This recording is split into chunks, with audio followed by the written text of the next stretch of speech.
Today's question on Ask a Psychologist is, how do we help our loved ones deal with pain/grief that appears to be ongoing and long-lasting?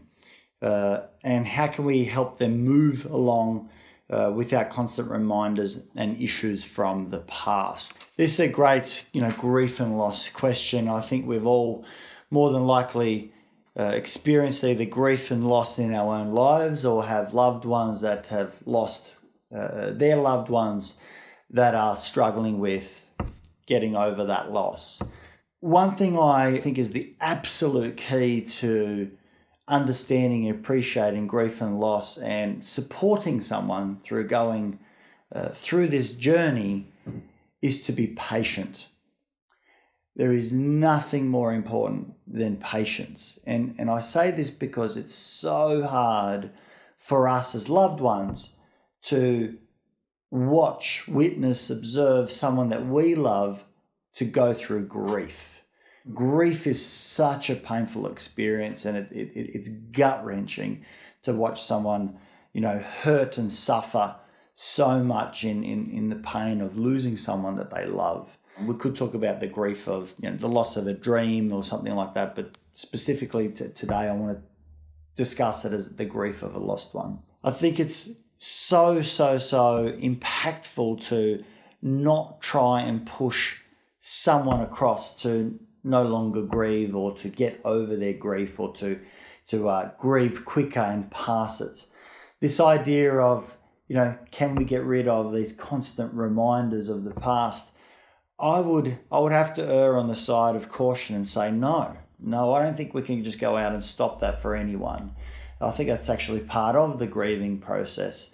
There are times where the understanding of grief is that I need to keep someone's memory in my heart so that I never go out and forget them. And that's the way that I want to go out and grieve. And so we don't want to change grief for anybody. Neither would we want someone to change that for us. Helping someone who's in the deep, voids of grief, whether it be, 2 weeks on, or whether it be 2 months on, 2 years on, and in some cases 2 decades on.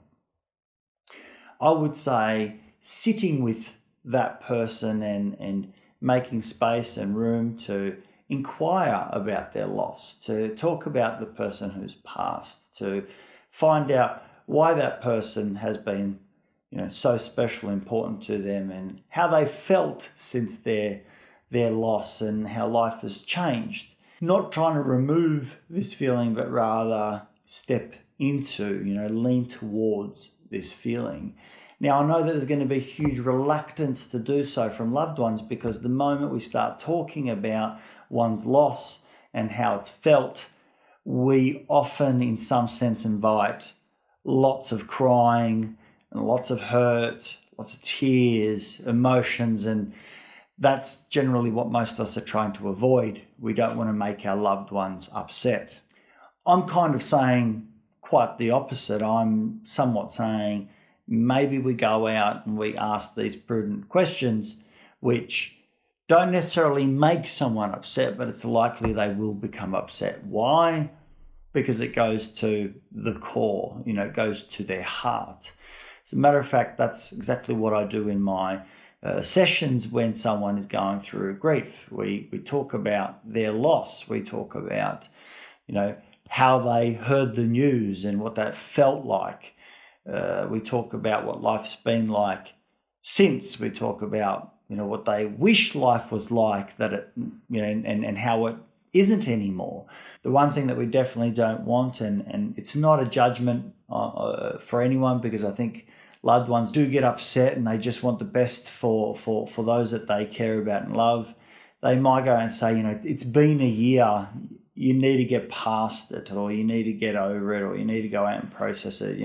It's already been 12 months. As much as I hear that desperate, words from loved ones trying to assist and help, I think we could maybe do without that and just appreciate that, yes, it has been 12 months and it's maybe a time to reflect that it has been 12 months and that we might reflect again at 24 months 48, 72 and ongoing. You know, that there's going to be many a year, sometimes a decade, where it's still going to hurt during those times.